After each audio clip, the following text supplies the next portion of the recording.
reflexiva, una mente perspicaz, un corazón muy sensible. Y en la contraportada del libro descubrió el nombre de la anterior dueña, la señorita Hollis Maynell. Entonces, con tiempo y esfuerzo, porque convengamos que no existían las redes sociales, era muy difícil ubicar a una persona, con tiempo y esfuerzo localizó su dirección. Vivía esta dama en la ciudad de Nueva York. Le escribió una carta presentándose el caballero, invitándola a corresponderle. Al día siguiente de enviarle la carta, él fue enviado a servir al otro lado del océano durante la Segunda Guerra Mundial. Durante los siguientes 13 meses, o sea, poquito más de un año, los dos llegaron a conocerse exclusivamente por correo, por este intercambio epistolar. Ella le enviaba cartas al frente, él le contestaba desde allá.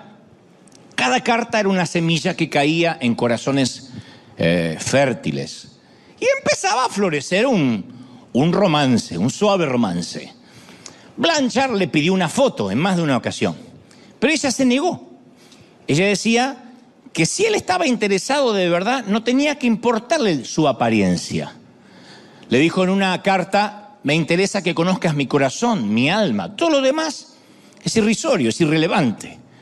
Así que poco más de un año después, cuando él regresa de Europa, donde estaba enlistado, arreglaron su primer encuentro, que sería a las 7 p.m., a las 7 de la tarde, en la gran estación central de la Gran Manzana, en New York. Ella escribió: John, me reconocerás por la orquídea que llevaré en la solapa de mi vestido.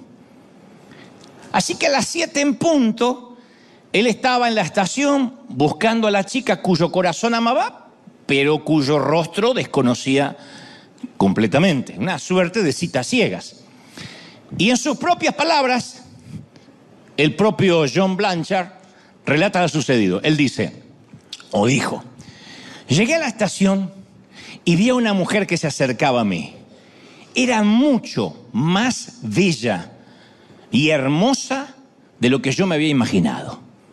Alta, delgada, medidas perfectas, 90, 60, 120. Tez blanca, ojos grandes, una sonrisa que enamoraba a la distancia, un cabello negro ondulado, unos labios sensuales, enfundada en un maravilloso vestido verde. Me acerqué a ella, dice el caballero, olvidando por completo el detalle que no llevaba puesta una orquídea. Así que cuando por fin estuve cara a cara con la dama, ella lanza una sonrisa provocativa y dice: ¡Hey! Mira por dónde caminas, marinero. Y acto seguido siguió de largo y entonces vi detrás a Hollis Maynell. Estaba de pie, detrás de la chica hermosa, con la orquídea, tal cual habíamos quedado, puesta en un vestido bastante raído, viejo. Una mujer bien pasada de los 50 años, de pelo muy canoso, recogido bajo un sombrero viejo. Era más bien rolliza, por decirlo de un modo fino, con sus pies de gruesos tobillos metidos en zapatos de tacón bajo. Y mientras veía este cuadro, la chica de verde se alejaba. En ese momento, dice John, yo me sentí tentado a escapar, a salir corriendo. Si me iba caminando rápido, si me pegaba media vuelta, me iba a perder entre los demás marineros y ella nunca sabría si llegué o no a la cita. Pero a la vez me sentí un canalla por querer escapar. Porque después de todo, esta mujer regordeta me había sostenido el espíritu durante la guerra. Tenía un alma maravillosa, sensible. Claro, no era lo que esperaba estéticamente, pero respiré profundo y como caballero que soy me acerqué. Y aunque me sentía ahogado por la amargura de tamaña desilusión, cuadré los hombros y me presenté. Le dije: yo soy el teniente John Blanchard y usted debe ser la señorita Maynell. Me alegro finalmente de conocernos en persona. ¿Me permite que le invite a cenar? Y entonces la mujer me miró maternalmente y se sonrió. Dice, mire, no sé de qué se trata, mijo, pero la joven que acaba de pasar vestida de verde me pidió que usara esta orquídea en mi abrigo. Y me dijo que si usted me invitaba a cenar, yo debía decirle que ella está esperándolo en el restaurante que está al otro lado de la calle. Dijo que era algo así como una prueba. Eso es ser una muchacha sabia, ¿eh? Se ve que la chica sabía, dime a quién amas y te doy quién eres. Pero la señorita Meinel, de nuestra historia, no es la primera persona que intenta medir el corazón de su amado con una prueba. En las Escrituras, en el último sermón registrado por Mateo, el último sermón de Jesús, Jesús hace exactamente eso. Habla de una prueba. Él les enseña a todos la importancia del amor por aquellos que parecen insignificantes, estéticamente, emocionalmente, espiritualmente, lo que sea. En Mateo 25:31 adelantó Jesús cómo será el juicio final. Detalles que se nos escapan, porque cada vez que hablamos de estos versículos se nos escapan en qué contexto Jesús los dijo. Él dijo, cuando el Hijo del Hombre venga en su gloria, con todos sus ángeles, con todos, no con algunos, se sentará en su trono glorioso. Todas las naciones se reunirán delante de él, chinos, japoneses, musulmanes, de cualquier religión, raza, etnia. Y él separará a unos de otros, como separa el pastor las ovejas de las cabras. Pondrá las ovejas a su derecha y las cabras a su izquierda. Esto no es una metáfora, esto no es una licencia poética, esto es literalmente lo que va a ocurrir. Y yo me preguntaba, ¿sobre qué bases Jesús hará su selección? ¿Cuál es el distintivo que tendrá el salvo? ¿El nivel académico? ¿Nuestra disposición para viajar a África? Los que estaban dispuestos a ir a África a mi derecha, los que no querían salir de la comodidad a la izquierda, no. ¿Nuestra habilidad para predicar? Tampoco. ¿Nuestra pluma para escribir? Menos.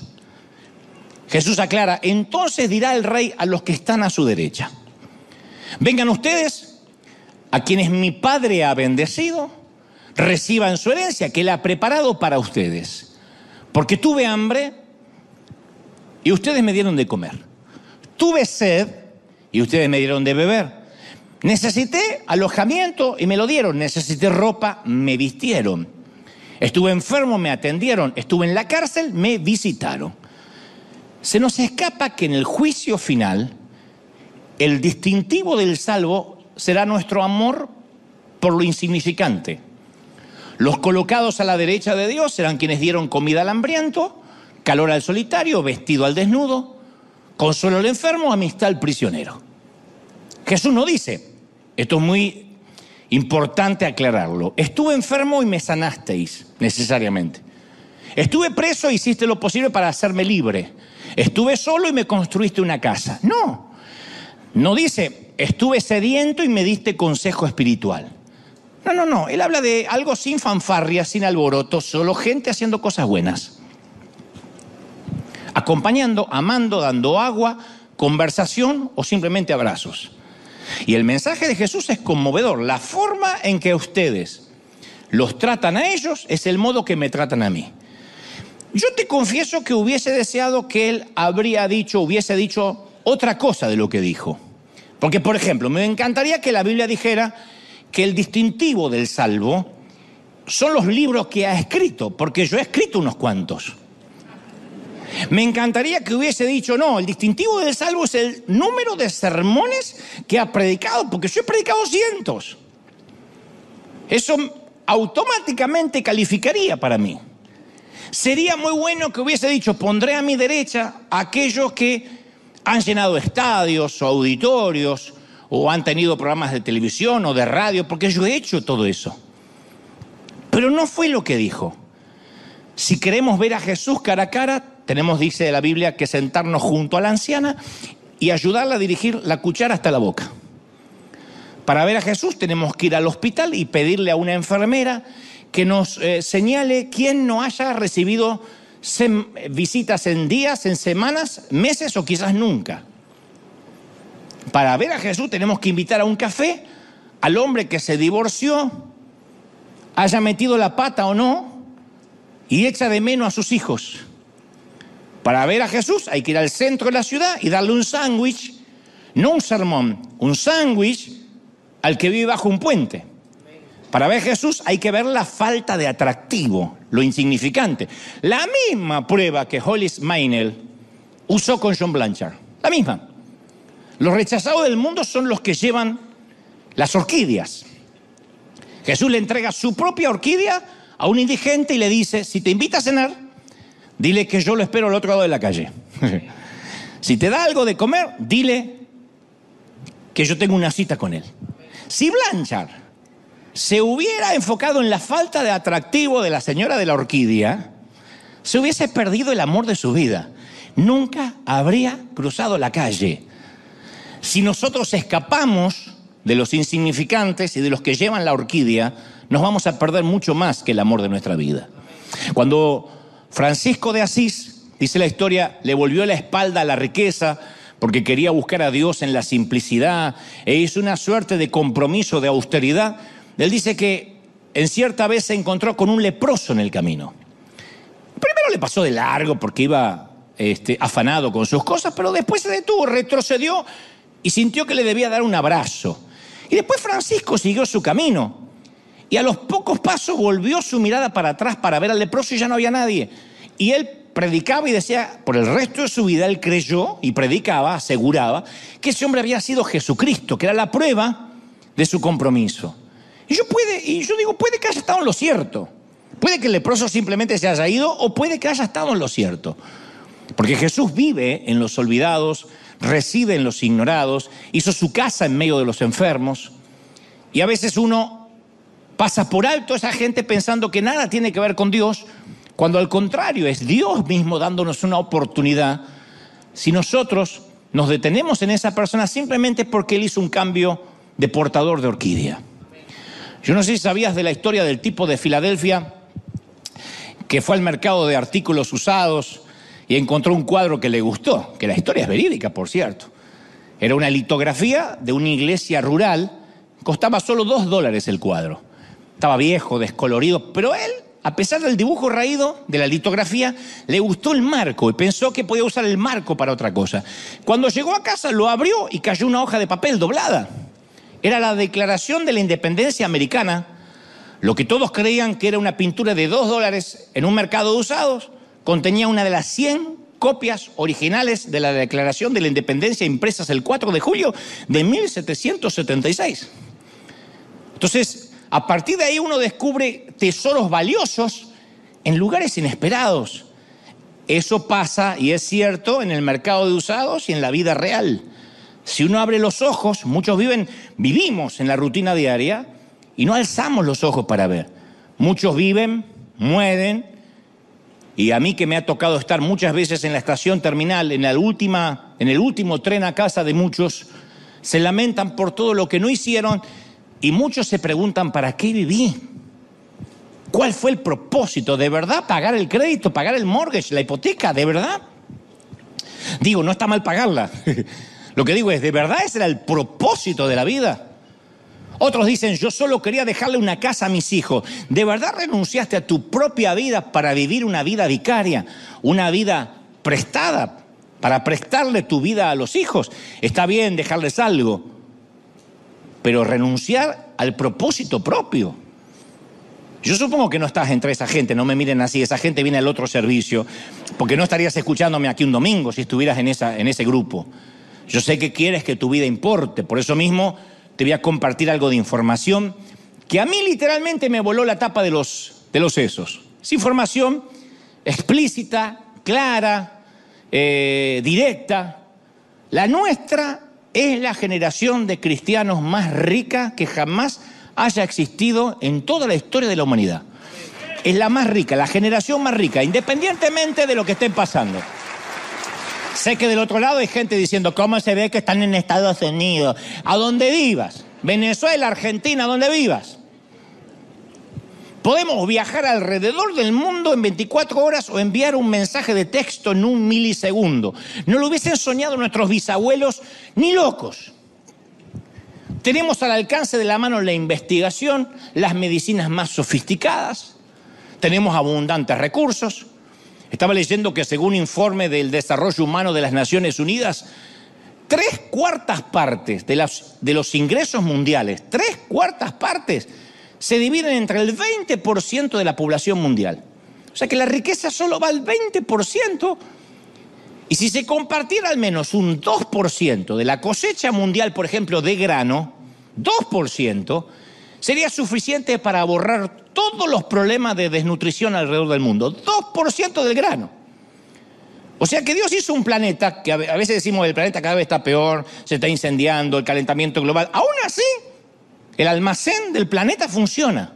Hay suficiente comida para ofrecerle a cada persona una dieta de 2.500 calorías diarias.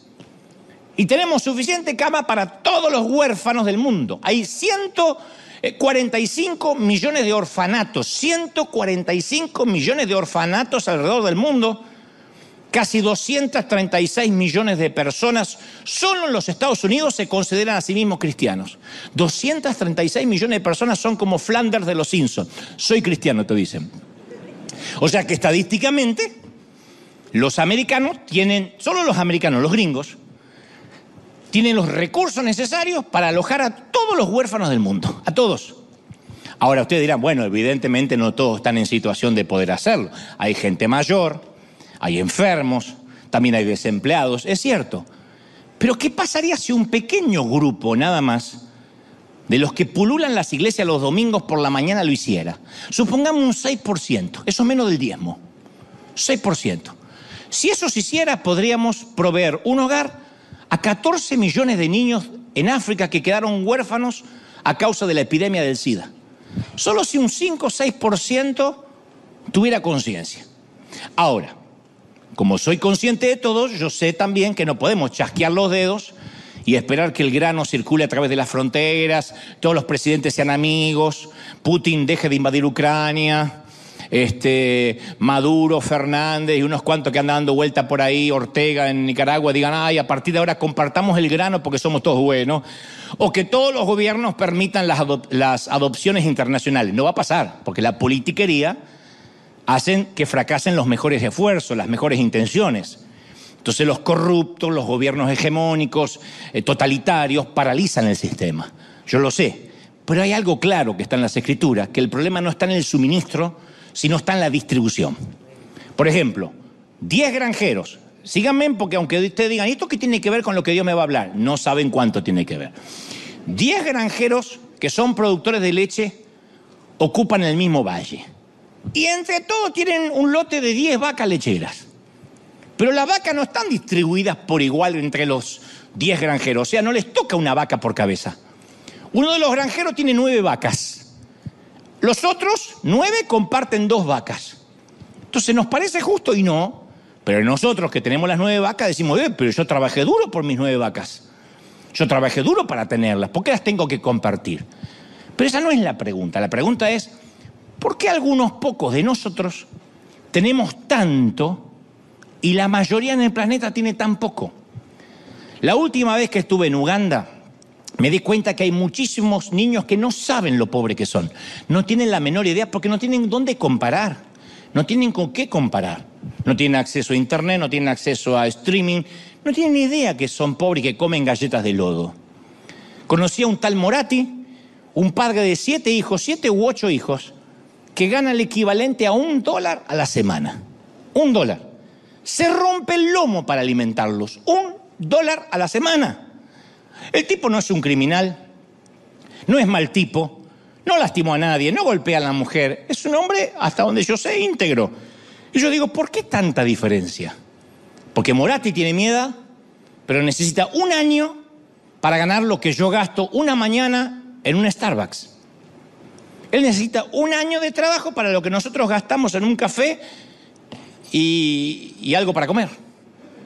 Parte de la compleja respuesta, ¿cuál es? Y bueno, que nació en el sitio equivocado. Nació en un sitio desprovisto de seguros, pensión por invalidez, no tienen becas para la universidad, no tienen ayudas gubernamentales ni las van a tener, un lugar sin biblioteca, sin vacunas, sin agua limpia, sin rutas asfaltadas. Nosotros tenemos todo eso, Moratti no tiene acceso a nada. Y entonces en el juego de la vida, muchos de nosotros jugamos en las ligas europeas, hablando en metáfora, ¿no? Algunos en equipos nacionales pequeños, pero muchos otros ni siquiera están en un equipo y no van a estarlo nunca, porque con 7 hijos y $1 a la semana no hay forma de estar en un equipo. Pero no hace falta tener 16 horas de avión, 20 horas de avión para encontrarnos con Moratti u otros como él. Los Moratti viven en las barriadas que pasamos por delante cuando vamos a trabajar. Está lleno de Morattis revolviendo basura, juntando cartones, cobre, papel en todos nuestros países. Son los pobres, los quebrantados de corazón, los cautivos, los ciegos. Yo sé que hay gente que es pobre porque tiene una mentalidad miserable. Yo sé que algunos lo están pensando. Hay muchos que con mente parásita que quiere que el gobierno los mantenga. De esos también hay. Son los mantenidos por ciertos sectores del gobierno para que vayan a sus movilizaciones, para que hagan paros generales, para que corten rutas con palos y para que voten vitaliciamente por ellos, por su candidato. Pero yo me refiero a esos pobres que no son parásitos, pero que tienen parásitos en el cuerpo que le debilitan la salud, que pasan 6 horas por día para recoger agua, o que el SIDA se llevó a sus padres, como nuestros huérfanos en Uganda. Entonces, ¿cuál es la solución a la pobreza? Se encuentra en la compasión que tenga el pueblo de Dios. La solución a la pobreza no la tiene ni Bukele, ni Biden, ni Fernández, ni Cristina Kirchner. La solución a la pobreza la tiene la Iglesia de Cristo, el pueblo de Dios, la compasión. No la tiene AMLO. No hay ningún presidente que pueda tener la solución. No estoy hablando de un régimen comunista o socialista. Uy, entonces vamos a compartir todo necesariamente. No, sino de la compasión de los hijos de Dios. Ahora, yo sé que las soluciones fáciles no existen, pero la pobreza no es falta de caridad, es falta de justicia. ¿Por qué algunos de nosotros tenemos 9 vacas, mientras que el resto solo tiene 2 o 1? ¿Por qué 1.000 millones de personas se van a la cama con hambre todos los días, mientras que nosotros estamos sufriendo porque se nos colgó Netflix? 1.000 millones se van a la cama con hambre. ¿Por qué mueren 30.000 niños por día, 1 cada 3 segundos, de hambre o de enfermedades que se podrían prevenir? Ahora ustedes dicen, pero uno solo no puede hacer nada. No, pero todos juntos podemos hacer mucho. Eso fue River, eso sigue siendo River. Una iglesia que dice, esto es iglesia. Podemos hacer mucho, ¿sí o no? No quitamos el hambre mundial, pero caramba, mirá lo que pudo haber hecho, lo que hizo una iglesia hispana, con trabajadores. Entonces Dios le ha dado a esta generación, nuestra generación, todo lo que necesitamos para alterar el curso del sufrimiento humano. Decimos, ¿pero eso va a calmar el hambre del mundo? No, pero va a calmar el hambre de 1, de 2, de 10, que bien podrían ser nuestros hijos.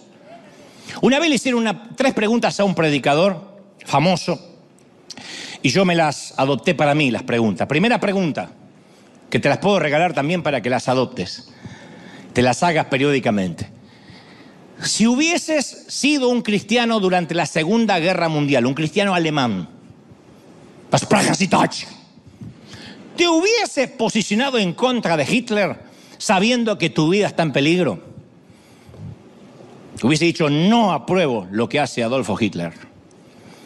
Segunda pregunta. Si hubieses vivido en el sur de los Estados Unidos durante el conflicto por los derechos civiles, ¿te hubieses declarado en contra del racismo?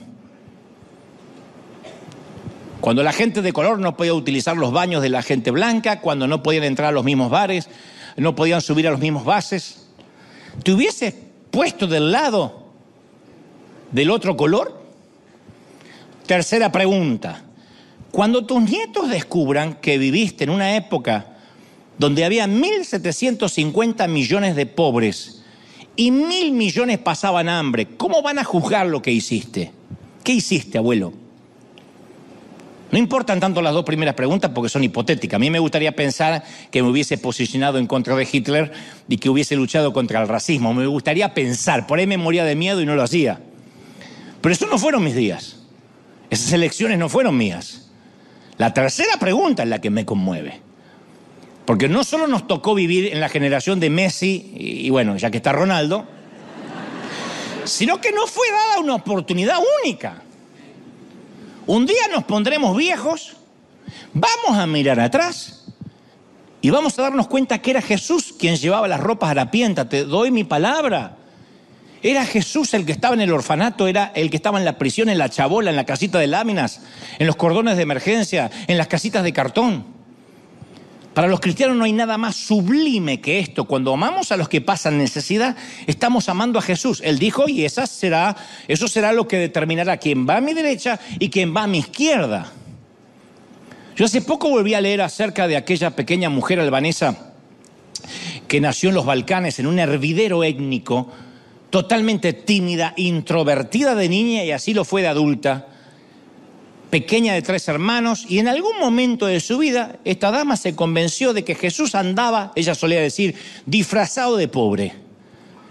Ella dijo, ¿cómo no pueden verlo a Jesús? Está disfrazado de pobre en cada esquina. Le dijo a las madres, denme sus hijos nonatos, no los aborten. Si no pueden criarlos, yo lo voy a hacer porque son preciosos para Dios.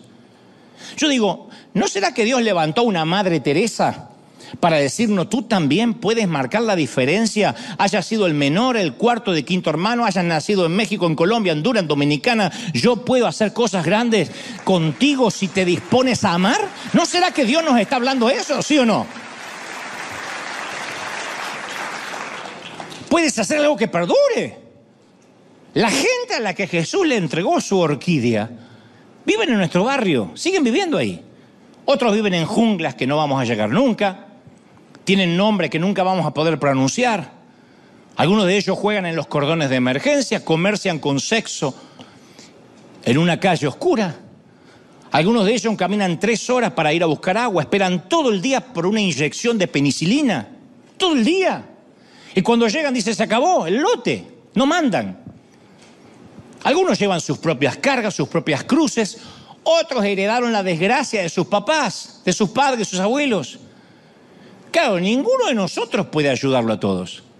Pero todos nosotros, estoy convencido, podemos ayudar a alguien. No hubiésemos mandado casi $9 millones el año pasado a toda América Latina si no nos convenciéramos de que para alguien es una diferencia. Y cuando los ayudamos, amamos a Jesús. No me digas, dice el Señor, que me amas a mí, que no me puedes ver, si no puedes ser compasivo con mis pequeños que sí estás viendo. No puedes adorar a un Dios que dices amar y odiar al que está al lado. No puedes. Por mucho que seas salvo, irás al lugar de los cabritos. A mí eso me conmueve, me hiela la sangre. Ahora, dicho esto, y me está mirando todos muy serios, decía, estaba linda la historia romántica, pero después se puso feo. Es muy probable que a esta altura del mensaje, y lo siento en la atmósfera pesada, y en casa también, sintamos que no estamos haciendo nada por nadie. Y uno empieza a estar consciente de su propio egoísmo, ¿no? Dice, qué egoísta. Así que por un momento, y esto va dirigido para los que son muy inteligentes, o sea, todos, no los mononeuronales, los que tienen una sola neurona rebotando, sino todo el resto que viene aquí. Y usando la psicología inversa, voy a intentar ser el abogado del diablo y hablar en nuestra legítima defensa. ¿Estamos bien? Para que no nos sintamos tan egoístas.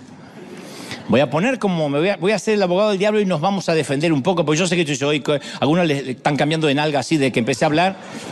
Entonces, para que las hormigas no molesten tanto, las hormigas del egoísmo, voy a ser el abogado del diablo, te voy y me voy a defender. No es que seamos egoístas, es que estamos muy ocupados en nosotros mismos, es muy difícil vivir acá. Nuestra familia, nuestras propias cuentas por pagar, no somos ricos. Para poder costear nuestra casa, para tener un autito decente, porque acá no se puede andar sin autito porque uno no llega a ninguna parte. Para tener unas vacaciones dignas, ¿qué te digo? De una semana de 15 días digna, no Cancún. En la azotea, afuera. Con la alberca, la piscina, la pileta de lona. Comer 3 veces por día. Uno tiene que hacerse un búnker para el alma. Uno tiene que mirarse a sí mismo, a su familia. ¿Qué le queda a uno más que su familia? Me refiero a que para poder sobrevivir tenemos que meternos en una armadura gruesa como un tanque de ejército. No es que desconozcamos el hambre, la pobreza, solo que uno tiene que hacerse fuerte para que eso no te afecte. Si no nos hacemos, lo peor que algunos están creyendo, eso es lo peor, pero mirá qué buen abogado del diablo soy. Si uno no se hace una piel de rinoceronte, no podría sobrevivir. Te voy a dar un ejemplo de cómo funciona esta piel de rinoceronte que estamos obligados a ponernos cada mañana para no sufrir. ¡Para de sufrir! ¡Para de sufrir! ¡Póngase piel de rinoceronte!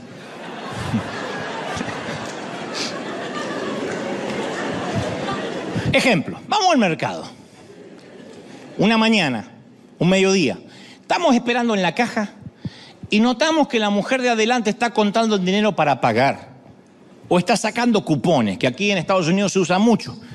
Pero para que me entiendan en otras partes del mundo, está juntando el dinero, el menudo, el cambio para poder pagar. Lleva 4 criaturas así, como una escalerita pegada a sus rodillas. Se ve muy pobre la dama. Seguro es inmigrante, parece árabe o libanesa o tal vez india, no lo tenemos claro.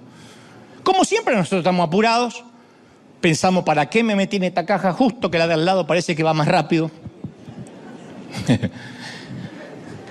La mujer intenta pedir disculpas en su idioma y nosotros siempre tenemos esa costumbre de que cuando no nos entiende creemos que si gritamos en nuestro idioma nos entienden. ¡Tranquila! ¡No hay problema! Pensamos que si gritamos en español entiende. No es sorda, no entiende el español nada más. Pero siempre somos así. Un gringo nos pregunta algo en inglés. ¡No hablo inglés! No es sordo. Pero está bien.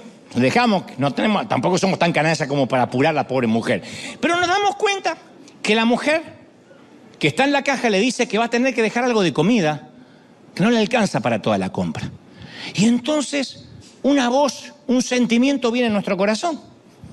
Traspasa la armadura y la piel de rinoceronte dice, tú podrías ayudarla.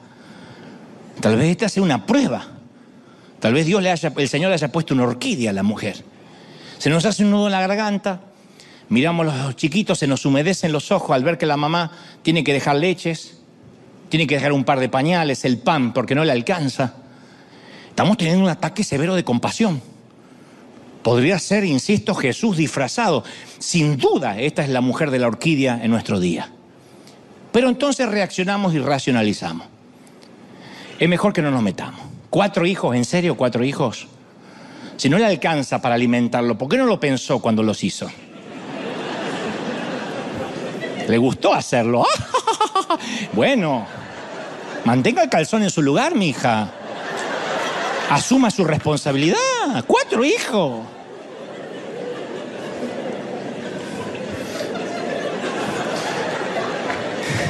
Si fuera sabia, no se dejaría hacer hijos. Además, yo trabajo muy duro toda la semana y tengo mis propios hijos. Tampoco puedo andar haciendo beneficencia a todo el mundo que se me cruza. Después de todo, ¿a mí quién me paga la compra? A mí no hay nadie que me la pague. Y tampoco nadie me viene a ayudar a mis críos. Listo. La armadura del alma sí funciona. Levantamos los vidrios polarizados de nuestro búnker, dejamos de verla. Señor, mi Dios. Debe ser que Dios te está haciendo tiempo para que adores. Desviamos la vista hasta que la mujer se va. Y apenas salimos del mercado nos olvidamos de la mujer. Ya está. La mujer cruza la calle y desaparece de nuestra vida. Caso cerrado, no es mi problema. No son mis hijos. Y así funciona todo el día con el resto de la gente de las orquídeas. Cuando las noticias hablan de los refugiados afganos, subimos la ventanilla y cambiamos a Netflix y nos atiborramos de una maratón de series. Cuando en el semáforo aparece un indigente con un letrero de cartón, cerramos la ventanilla y razonamos, si le doy unas monedas, capaz que se lo gasta en vino, en alcohol. Y así que, como nosotros también educamos a nuestros hijos para que hagan lo mismo, también le ponemos una coraza. Hijo, no mires, hijo, es feo mirar a esos hombres a la no lo mires, mira tu celular. Mira tu celular, no lo mires, que ya nos vamos de este semáforo. Si se acerca un niño para pedirnos algo de comer, razonamos que seguramente detrás de él hay una red de explotación, debe haber un adulto que lo manda a pedir, así que no nos arriesgamos, porque estos son parásitos, así que es mejor no darle nada, le das algo y por ahí se compra droga. Así que mejor no darle nada. Y es la misma coraza que nos mantiene blindados durante la semana que también funciona para el domingo, porque no la dejamos en casa. Llegamos el domingo y el pastor nos habla de las regiones del mundo donde no hay agua limpia, nos dice que nuestra semilla cuenta, pero nosotros tenemos nuestros propios problemas. Está bien, miles de niños comen galletas de lodo con aceite. ¿Pero qué de mi hijo que está estresadísimo, que le están haciendo bullying en el colegio porque no tiene su iPhone 14? Yo quiero comprarle su iPhone 14 porque está sufriendo. Todos tienen un iPhone 14 y él tiene el 11. Y no es nada. Deberías ver cómo estamos sufriendo en la nueva casa que nos mudamos, que es más amplia, es verdad, pero es malísimo el Wi-Fi en esa zona. Y eso nos tiene estresados, orando, ayunando. Aparte, ¿qué podemos hacer nosotros para paliar el hambre de Sudán? Para solucionar la explotación sexual de Camboya o acabar con la pandemia de la malaria. Bueno, en todo caso, en un despilfarro de dadivosidad, ahora cuando hoy pongo $1 en la ofrenda, confiando en que Dios me va a dar 10 veces más. Mi pregunta es, ¿por qué escondemos la cabeza como un avestruz? Bueno, porque los problemas son inmensos. 1.000 millones de pobres, sí, 1.000 millones. Y nosotros tenemos nuestros propios problemas. Eso es cierto, tenemos nuestras cosas. ¿Cómo podemos cambiar el mundo si siquiera podemos cambiar nuestros hábitos? Por eso no queremos ver, para no sufrir. Así que, señor juez, señor fiscal, distinguidos señores del jurado, hasta aquí llegó mi débil y raquítico alegato como abogado del diablo. No es que seamos insensibles y egoístas, nos ponemos corazas porque paramos de sufrir. Nada más. Pero sigamos adelante. La Biblia narra en Hechos 3:4 aquella famosa historia que ocurre en la Puerta de la Hermosa, que había un indigente que estaba allí, no podía andar, se arrastraba sobre sus rodillas para desplazarse, pasaba su día en el contingente de mendigos que codiciaban las monedas de los que venían a adorar y entraban al patio de Salomón. Y Pedro y Juan estaban entre ellos. El hombre necesitado, indigente, vio a los apóstoles y les pide dinero, no les pide un consejo espiritual. Y ellos no tenían nada para darle, pero igual se pararon. Dice Pedro y Juan, fijando en él los ojos, le dijeron, míranos. Los dos miraron, dice la palabra, al hombre con tal compasión que él estaba atento pensando que les iba a dar algo. O sea, no lo miraron con vergüenza, no dijeron, no mires que me hace mal, otro indigente más. Ya se fue Jesús y sigue habiendo indigentes, yo no sé cuándo esto va a terminar. No se irritaron, no lo rechazaron, no hicieron un comentario cínico. Es muy difícil, yo sé que es muy difícil ver el sufrimiento de la gente a la cara. Es más cómodo mirar para otro lado, siempre. Porque el sufrimiento humano no es agradable a la vista. Uno mira las mejillas polvorientas de los refugiados pakistaníes, los ojitos de los chiquitos que quedan en las fronteras deportados, las siluetas de la gente que a veces vemos a la noche cuando venimos de cenar debajo de un puente calentándose en un bidón grande con fuego. Los informes dicen que 1.7 millones de personas viven con menos de $1.15 al día. ¿Y nosotros qué vemos cuando los vemos? ¿Qué vemos? ¿Qué sentimos? Mateo 9:36 dice, y al ver las multitudes Jesús tuvo compasión de ellas, porque estaban desamparadas y dispersas como ovejas sin pastor. Entonces esta palabra compasión, que ya no abunda en las congregaciones, es una de las más extrañas que aparecen en la Biblia. El léxico del Nuevo Testamento griego dice que la palabra significa ser conmovido hasta las entrañas, acá adentro, hasta acá. Es como un retorcijón de panza. ¿Por qué es esto? Porque comparte la raíz de la palabra con la palabra esplagnología, que es la rama de la anatomía dedicada al estudio de las vísceras.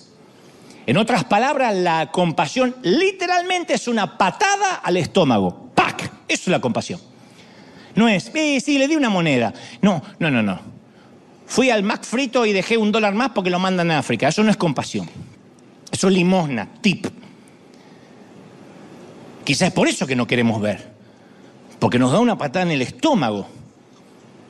Porque uno entiende que hasta empieza a crear los hijos diferentes. Cuando nuestros mocosos se ponen a reclamar cosas que no deberían reclamar cuando ni siquiera pagan renta ni pagan la casa y se ponen a reclamar y hacen berrinches por un celular o por una conexión al Wi-Fi o por unas zapatillas que se quieren comprar de marca, y uno pierde la compasión, va perdiendo el foco y de verdad empieza a preocuparse por una baja conexión a internet, de verdad, porque somos así, porque por lo demás no podemos hacer nada. Pero ¿qué pasaría si pudiéramos hacer algo? ¿Qué pasaría si el hecho solo de prestar atención redujera el dolor de alguien? Porque Jesús dice que va a poner a las ovejas a la derecha porque lo visitaron, porque lo abrazaron. No dice porque me resolvieron el problema. Pedro dijo, yo no tengo plata ni oro, pero lo que tengo te doy. En el nombre de Jesús de Nazaret, levántate y anda. Y tomando de la mano derecha le levantó y en el momento, dice, se le afirmaron los pies y los tobillos y saltando y se puso en pie y anduvo y entró con ellos en el templo saltando y alabando a Dios. ¿Qué pasaría si Pedro hubiese dicho, y yo no tengo plata ni oro, mejor no me meto, yo tengo mis propios problemas? Dinero no tengo, ¿qué te voy a dar? No lo hizo. Ahí estaba la gruesa mano del pescador, agarró la frágil mano del mendigo. Entonces todos nosotros nos topamos con mendigos a la puerta, mendigos de amor, de cariño. Hay artistas, yo conocí un montón de mendigos durante el año que estuve en televisión. Montón de mendigos, glamorosos por cierto. Maquillaje, operaciones, botox, dinero, pero mendigos de amor, de cariño, de afecto. Me daba lástima ver a algunos embebidos en alcohol para poder hacer una nota, un reportaje. Me daba pena ver cómo algunos necesitaban salir desesperadamente a fumar en la puerta porque no podían aguantar 3 minutos más sin un cigarrillo. Mendigos. Mendigos de salud, mendigos de paz. Tuve invitados que me decían, yo le tengo miedo a todo. No solo a volar, le tengo miedo a comer, le tengo miedo a vivir, tengo miedo a respirar, lleno de tics. Uno de los exitosos en su rubro. Y ahí están. Y yo tengo la desesperación de querer predicarle, de querer que cambie de vida, de que se arrepientan. Y el Señor lo único que me dice, míralo a los ojos, míralo, obsérvalo y abrázalo. Pero nosotros tratamos de no mirar a los ojos para no ver la persona. Yo una vez te conté una escena de una película donde una pareja sale de cenar y ve a una vieja prostituta durmiendo encima de unos cartones en la puerta de un viejo burdel. Y ella dice, deberíamos hacer algo por ella. El caballero responde, no nos metamos, es solo una vieja ramera. Pero tiene que ser algo más que eso, dice la mujer. Quizás sea una madre. ¿Hablas en serio?, dice él. Estas mujeres no suelen tener hijos. Y si los tienen, los abortan. Bueno, quizás tenga un esposo, un novio. ¿Qué tal un amante? ¿Que la eche de menos? Menos, dice el caballero. Estas mujeres están condenadas a la soledad. La dama piensa un momento más y dice, bueno, pero hay algo que seguro sí es la hija de alguien. Seguramente alguna vez fue una niña en los brazos de un papá. Y seguramente alguna vez soñó con tener una casa, una familia e hijos. Mucho antes de que supiera lo que es el sexo y la prostitución, jugó con muñecas y fue a una escuela. Eso ya es algo. Fue la niña de alguien, así que debajo de esa piel arrugada, curtida y manoseada por cientos de hombres, se esconde una niña. ¿Ves? Ya tenemos una buena razón para sacarla del frío y darle de cenar esta noche. Ese es el secreto de la compasión. Dejar de mirar el problema y empezar a ver a los hijos de alguien. Lo dije una vez y causó controversia y se hizo tendencia en TikTok. Yo le dije, antes de condenar a un pecador, quiero que le pongas la cara de tu hijo. Es que Dante está apoyando el pecado. No, ponle la cara de tu hijo. Porque es fácil decir pecador desgraciado. Pero cuando es tu hijo, cuando es mi hijo, inmediatamente no condonamos el pecado, no celebramos el pecado, pero abrazamos a ese muchacho que tembloroso está en la cocina de casa y acaba de asesinar a alguien.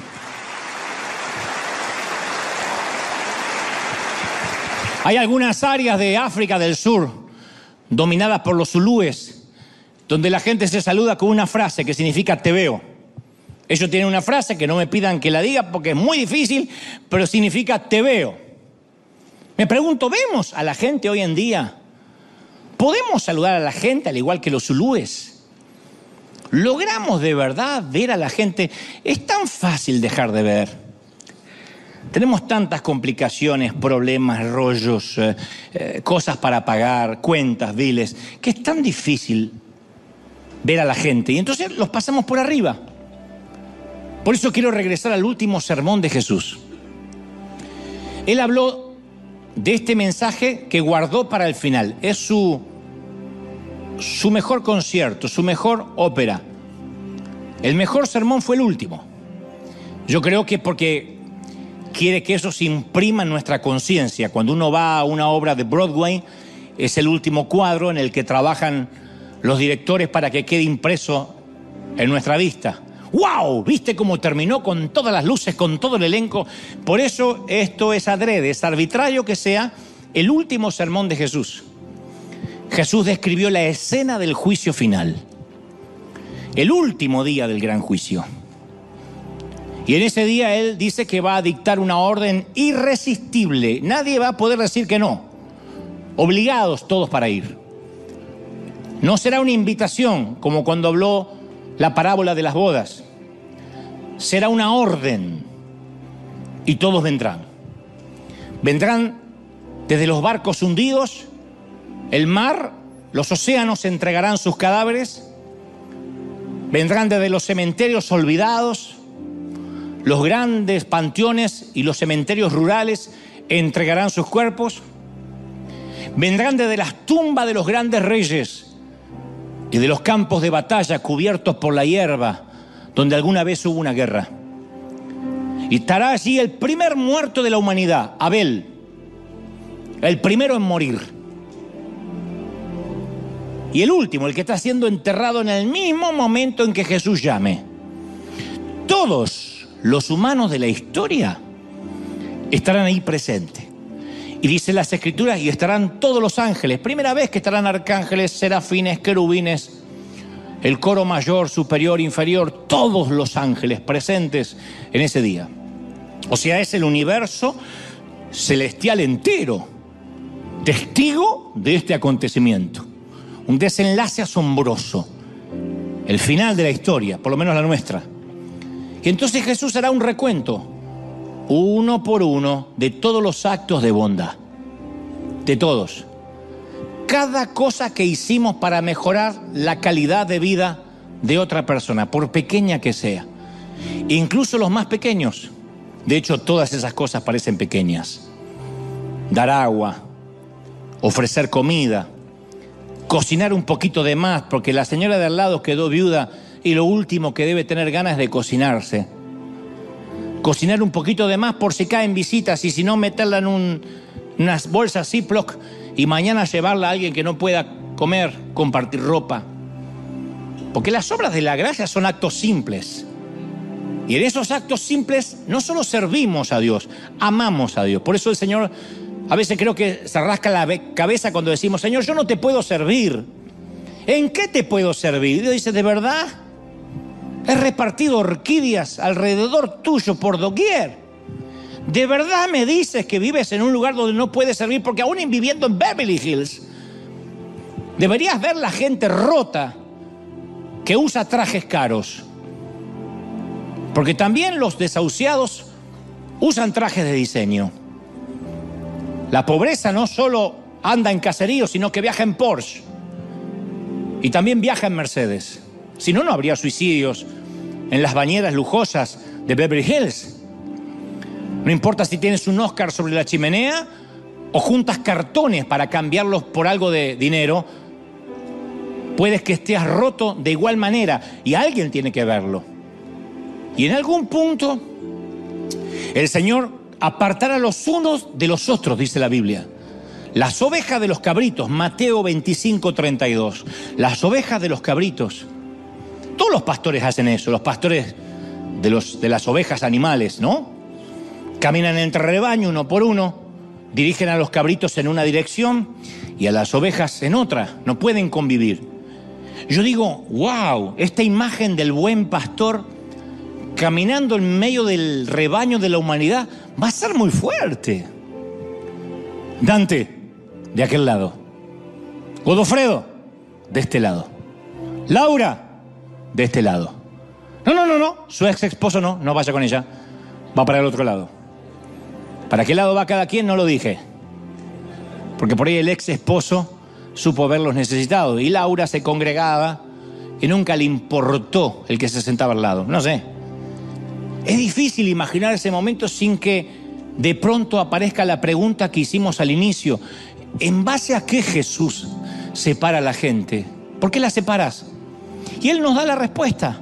Bueno, los de la derecha, las ovejas, son los que me alimentaron cuando estuve hambriento. Me trajeron agua cuando estuve sediento, me albergaron cuando estaba solo, me vistieron cuando estaba desnudo, me consolaron cuando estaba enfermo, me visitaron cuando encarcelado.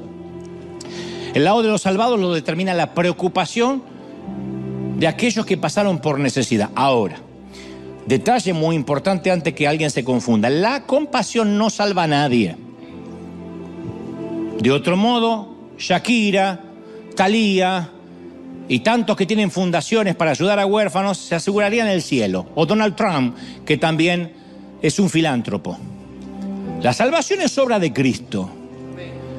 Pero la compasión, ojo, guarda esto en tu corazón, la compasión es la consecuencia de la salvación. Él no está apartando a la izquierda y a la derecha solamente por el criterio si hicieron algo por los desamparados o no, sino que los está apartando porque si no tuvimos compasión es porque realmente nunca fuimos salvos. Decir yo fui salvo, pero nunca tuviste compasión, no. Tú lo único que hacías era fingir y perdiste tu tiempo, muchísimos domingos de tu vida en alguna iglesia. El distintivo, no lo que te hace salvo, el distintivo de ser salvo es la compasión. No me digas que eres salvo si en esta semana no te compadeciste y ayudaste a alguien, porque eso es inherente, eso se te pega sí o sí. Es como dije la semana pasada, no me digas que hablas con Dios y no lo reflejas. No me digas que es una persona de muchísima oración y tu cara no lo refleja y vives apesadumbrado, enojado, maltratando, porque tú lo que haces es rezar, tú no oras. Automáticamente uno contempla a Dios y refleja a Dios. Uno es salvo y sí o sí tiene compasión. Los salvos no son los que van a los congresos, los que pasan al altar, los que le agarran la chiripiorca, los que le agarran el tembleque, los que se caen por el poder de Dios, los que hablan en lengua. Los salvos son los que miran al pequeño porque ahí está Dios disfrazado. Eso lo dice el Señor en el día del juicio final. Y las ovejas y los cabritos reaccionarán con la misma pregunta. ¿Cuándo te alimentamos? ¿Cuándo te vestimos? ¿Te consolamos? Ambos preguntarán lo mismo. Y la respuesta de Jesús sonará de un modo parecido a esto. ¿Te acuerdas cuando te bajaste del tren aquella vez? Ahí empezó tu peregrinar. Recuerdo que corría el año 1991. Una mañana de mucho frío, ibas con tu bolsito a trabajar en la estación terminal. Todos los que iban a trabajar estaban atareados, enfocados en lo suyo. Tú también lo estabas, fíjate.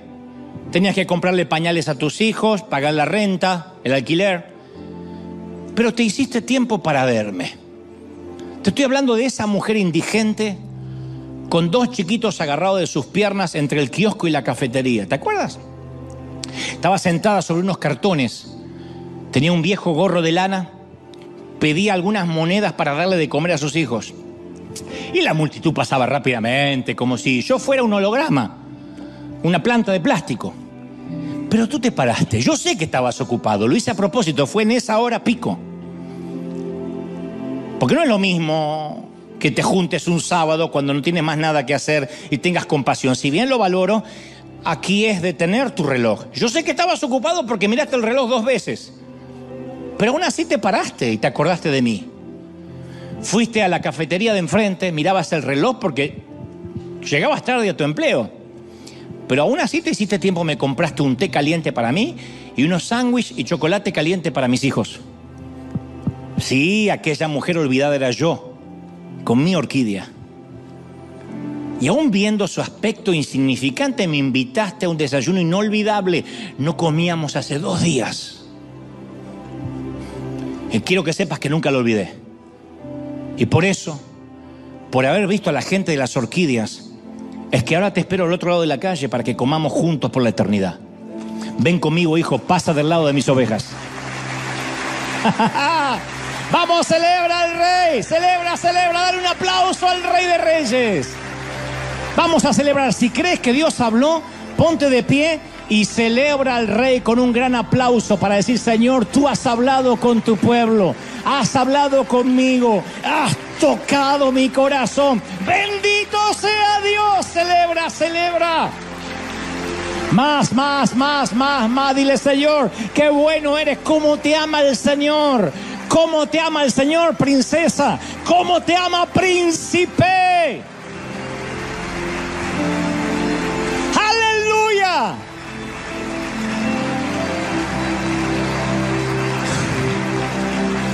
El Señor me decía: he levantado a River para que puedan ver a la gente de las orquídeas.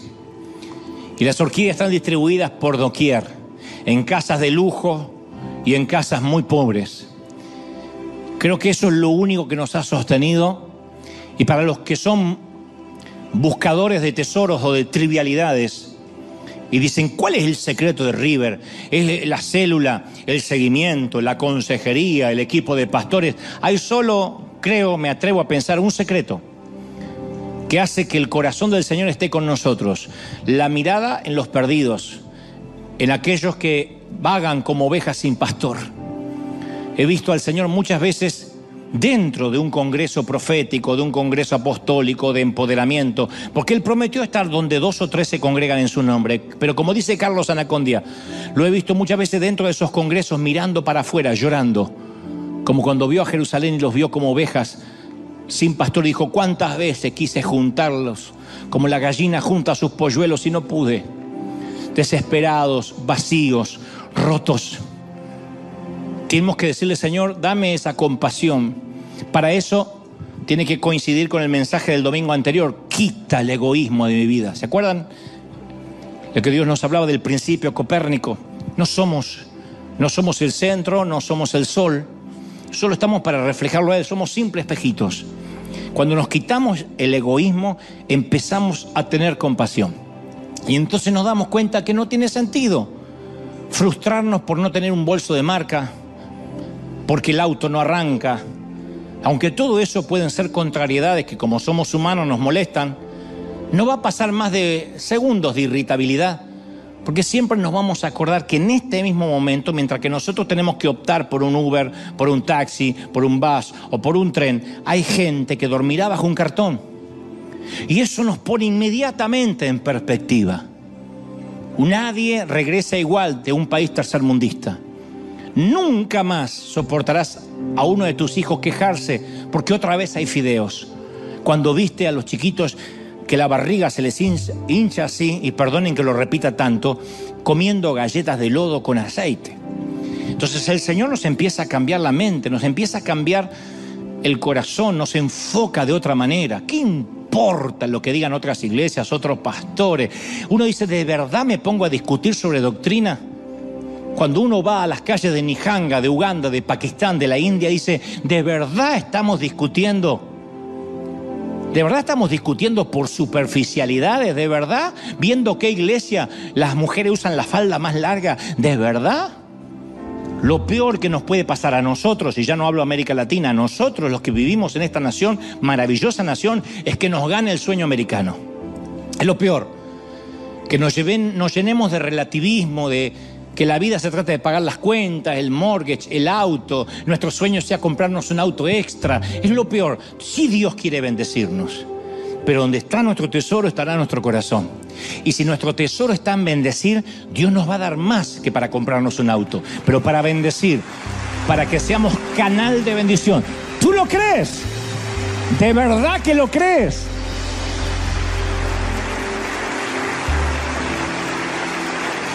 Y Dios dice: River, yo te felicito porque has bendecido gente que no conoces. Hemos llegado a países donde nunca nos van a dar las gracias y hay gente que ni sabe que esto vino de una iglesia. Solo dicen: gracias Jesús. Es lo único que sabe. Por esa conexión divina, esa triangulación eterna que hemos hecho, es lo que el Señor hace que anote en su libro de memorias. Lo has hecho. Eso es la ofrenda. Eso es dar. Por eso me exaspera, me violenta. Diríamos en mi país, me calienta mucho.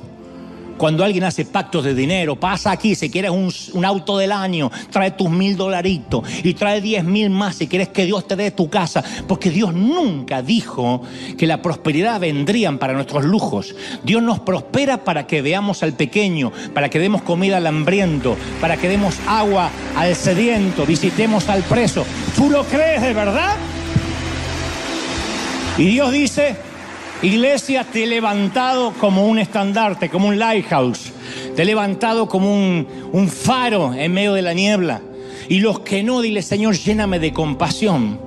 Vas a ver a los que están del otro lado, les digo ahora que estamos conectados en todo el mundo, que aquellos que están sufriendo, mi pastor no me da el micrófono, yo tengo el deseo de predicar y no me unge, y el púlpito nunca me lo dan, yo deseo cantar y nunca estoy ahí. Vas a ver que todo eso pasa a ser una bobería. Vas a decir: pobres esos que lo único que pueden hacer es cantar, porque hay tanto para hacer. La mies es mucha, los obreros son pocos. Sigue reunida la Trinidad diciendo: ¿a quién enviaremos? ¿A quién enviaremos? Todavía esa reunión de board, de comité en los cielos, no se terminó. ¿A quién enviaremos? Y Él deja que oigamos la reunión para que alguno de nosotros digamos: Señor, heme aquí, envíame. Envíame. Hace falta teología, hace falta doctorado para comprarle un sándwich a alguien. Hace falta, lo único que hace falta es conexión con el Espíritu Santo, para que Él mismo te diga: págale al que viene atrás. Aunque no lo vuelvas a ver, Dios te va a hablar y Dios va a abrir puertas donde no lo hay. ¿Tú lo crees? Yo siento que eso va a ocurrir.